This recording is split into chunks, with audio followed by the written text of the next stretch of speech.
When was the last time you actually experienced something go bump in the night? The chances of encountering the boogeyman are slim outside of a 1980s horror movie, and everyone knows that gremlins are only dangerous when fed after midnight, so those kinds of monstrous interactions are relatively rare. Really, it's the real-life beasts that scare the daylights out of us. By real-life beasts, we mean the animals that are scarier in person than in our imaginations. Lions, sharks, alligators, and pretty much anything in the arachnid family. So, when two teen boys came face to face with a similarly larger-than-life visitor, their normal evening took a very terrifying turn. In August of 2019, Hayes Sherman and Bobby Hardin were doing what most 15-year-olds do on lazy summer nights, hanging out and watching TV. But above the sound of the show they were watching, they started to hear something weird.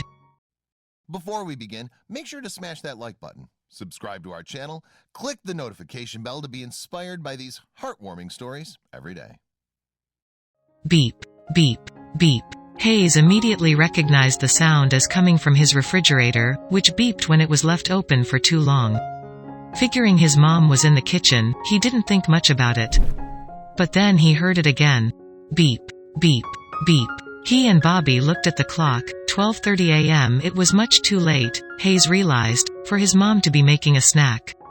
Then why was the fridge open? And why, he and Bobby wondered, was someone throwing Tupperware around? My mom would not be aggressively opening Tupperware at 12:30 in the morning, Hayes remembered thinking. He knew what he had to do. I was really scared. I wasn't exactly sure of what to do, he said. Regardless, they peeked through the sliding door and into the kitchen, and what they saw was scarier than any ghost or ghoul. It was a bear, and he definitely looked ravenous. It looked us in the eyes and it started coming towards us, Hayes recalled. We both went to the sliding door to hold it in place so that the bear couldn't get in. They watched in horror as the bear ate his way through the fridge. He devoured a Tupperware of taco meat, a box of crackers, and 2 pints of Ben & Jerry's ice cream. His flavors of choice? Half-baked and the tonight dough. The friends knew the bear would tire of the fridge, and their suspicions rang true when they started to hear the tip-tap of claws near their hiding spot. The bear started shaking the door and we had to hold it shut, Bobby said. All the while, Hayes had one thing on his mind, his mother. He knew that his mom and cousin were upstairs sleeping, and he was afraid of them coming downstairs, totally defenseless against the bear. He had to contact them. But how? He and Bobby didn't have their phones nearby, and they couldn't leave their hiding place from behind the sliding door. We've never been more scared in our lives, Hayes said. But then it hit him, help was closer than he thought. He didn't necessarily need his phone to call his mom, he could use his Apple Watch. With this solution in mind, he whispered a warning into his watch. Mom, there is a bear in the house. Don't come downstairs. His next call was to 911.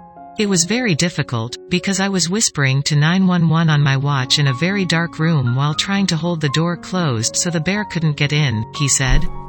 Hayes and Bobby remained barricaded behind the door while the bear continued his stroll through the house. They watched as he moved from the kitchen to the living room, all the while munching on whatever food he could get his paws on. Hayes' mother, Susan Mohan, was petrified as she listened to the bear roam through her home. That is a worst-case scenario as a parent to have a bear between you and your children, she said. Suddenly, for the second time that night, Hayes saw something unusual, a blinking light from the front door. I saw a flashlight in the driveway, Hayes said. Then he heard shouting, and saw the red blinking lights of the police. From a second-story window, Susan shouted details about the home's layout so the police would know how to get in. From inside the house, Hayes and Bobby were mixed with relief and fear. How would the bear react to the police? With Sheriff's Deputy Allison Prero on the case, the boys wouldn't have to worry for much longer. She kicked in the front door, which made an easy exit for the hungry bear, or so she thought. The bear left the house but lingered in the driveway. Still, Deputy Prero knew what to do. I just hit him with a bear round on the backside and he shooed, she said. Finally, Hayes and Bobby were freed from behind the sliding door. Their first move was to hug Deputy Prero, and to receive a lesson in how to safely live in the middle of bear country. I think people underestimate how smart bears are, Prero said. Bears absolutely can open doors to residences, car doors, she said. In Hayes and Bobby's case, it was the garage door that gave the bear easy access into the house. In Tahoe, which is near Hayes' gated community, bear break-ins are common. Bears enter up to 15 homes every day during the summer, usually because of something as simple as an unlocked window. The friends learned the hard way the consequences of carelessness in the middle of bear country. Even living in a gated community, Hayes realized, doesn't necessarily mean you're protected from the forces of nature, especially when nature has a hankering for ice cream.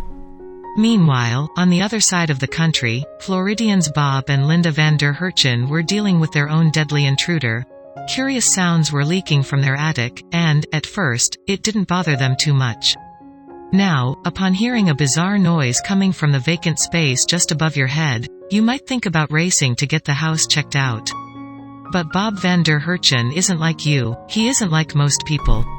Considering Bob is in the removal business, he's not skeeved out to get down and dirty with nature's little pests.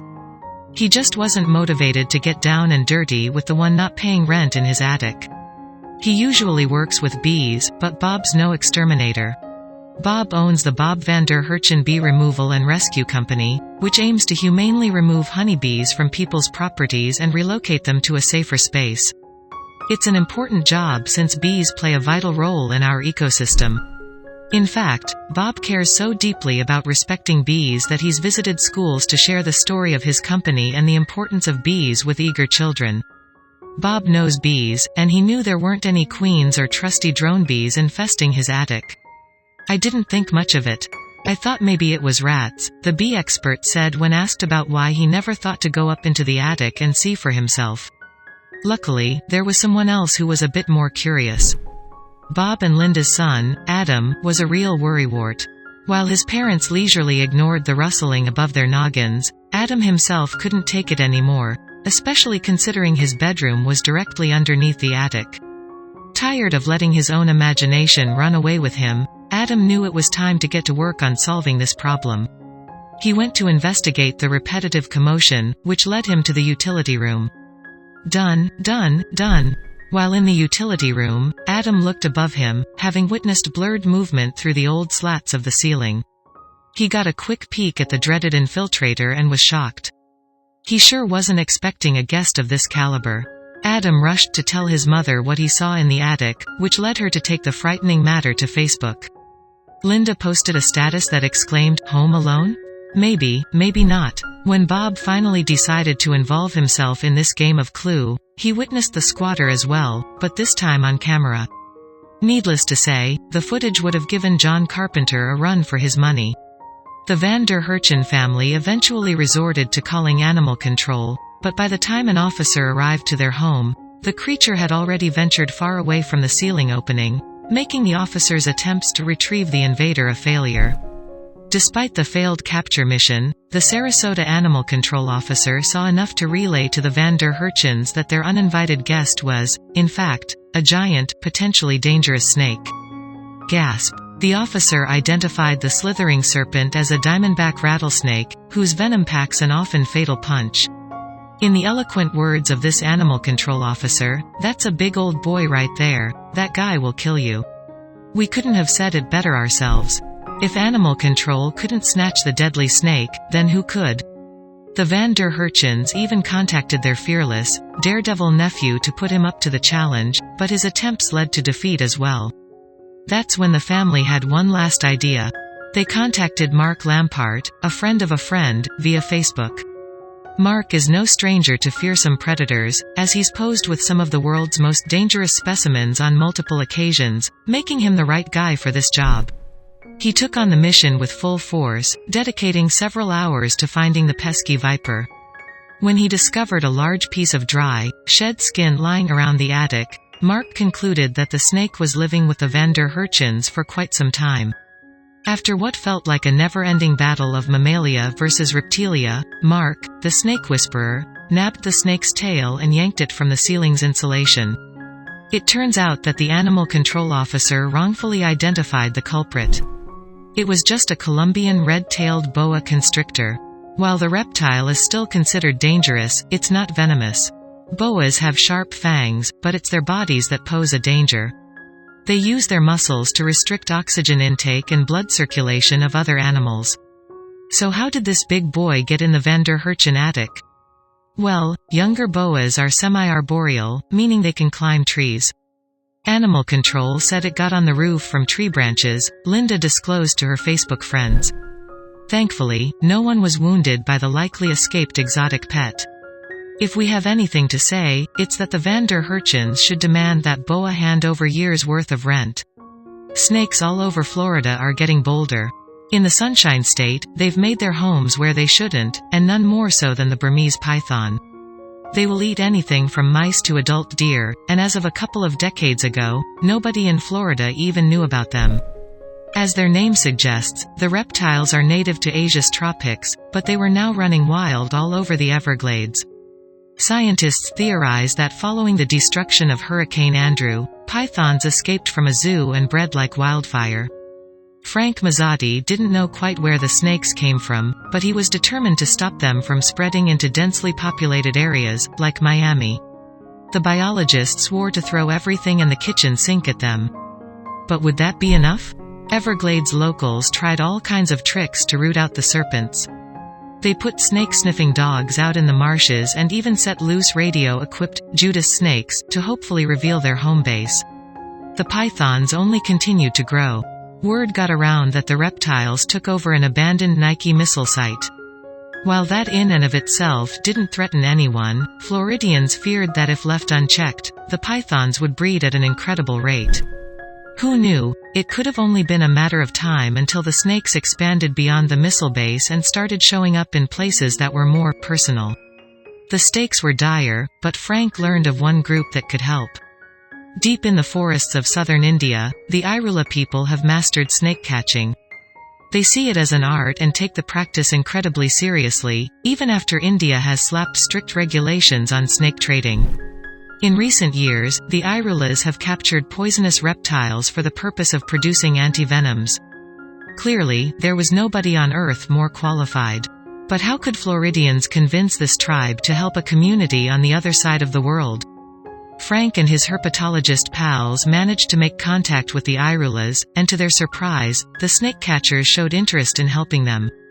Granted, the Floridians would have to shell out thousands of dollars and agree to some unusual methods. Hard as it was to believe, the Irulas didn't use any state-of-the-art tools for finding and capturing snakes. Instead, their weapon of choice was something found in any garage, a tire iron. Contrary to what you might think, they didn't intend these tire irons for a Simpsons-style whacking day. The Irula used them to clear a path through the brush and pick up snakes, but ultimately they tried to capture the reptiles alive when possible. So, Frank welcomed the best Irula hunters, Masi Sadayan and Vadavel Gopal, to the Everglades. While both men were in their 50s, they were at the top of their game. But the Floridians got nervous when the Irulas said they'd never before hunted snakes so large. However, Masi and Vadavel smiled when they shared this fact. They were eager for the challenge, the chance to put their skills to the ultimate test. Granted, their brand of animal control was not without its risks. From the start, the Irulas' tactics puzzled Frank and his friends. They insisted on marching blindly through the thickest part of the swamp. When a snake's trail ended, Masi and Vadavel made everyone sit down, pray, and smoke a cigarette. Frank's hopes began to wane until one of the Irulas pointed to a shimmer in the mud. Brandishing their trusty tire irons, Masi and Vadavel scooped up a fully grown python. That was only the beginning.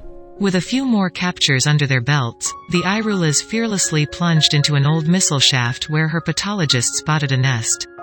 The sharp-eyed hunters grasped a muscled python tail and spent hours wrestling it out of tree roots. In that one afternoon, the hunters pulled out 4 monstrous pythons from the overgrown missile shaft. They soon brought their total up to 14 over their first 2 weeks. While the Irulas couldn't stay in the Everglades forever, they did the next best thing. Masi and Vadavel shared their wisdom with the local wildlife management team, which never could have located these pythons with conventional techniques. The Irula knowledge could stem the invasion, so the Floridians wanted to give them something in return. Besides paying the Irulas over $4,000 per python, the Floridians wanted to give them the real American experience. In between expeditions, they watched NFL games and ate hot dogs at Arbetter's, their favorite greasy spoon. After a month, the Irulas returned to India feeling invigorated by the hunt of their lives. The Floridians knew they were quite fortunate to find experts to turn back the snake invasion, but of course, it wasn't always possible to have heroes on hand. Sometimes, everyday people have to use their wits to survive a deadly animal encounter. In the spring of 2017, a mother of 4 named Bianca Dickinson drove her youngest child, Molly, to the end of the long driveway cutting through her ranch in Victoria, Australia. There, she'd meet a snake. But first, to pass the time while waiting for the school bus to drop off her older kids, Bianca had 2-year-old Molly pose for a few photographs. For 15 minutes, the duo played and snapped silly pictures, until the fun came to an abrupt halt. With the school bus in view down the road, Molly posed for one last photo beside a wire fence. She wore a huge grin and pointed behind herself, towards the grass blowing in the wind. It was the perfect photo, or was it? I was looking through my camera lens and was looking at my daughter, Bianca told ABC Australia. I saw something move in the corner of my eye and actually thought it was bark coming off the tree.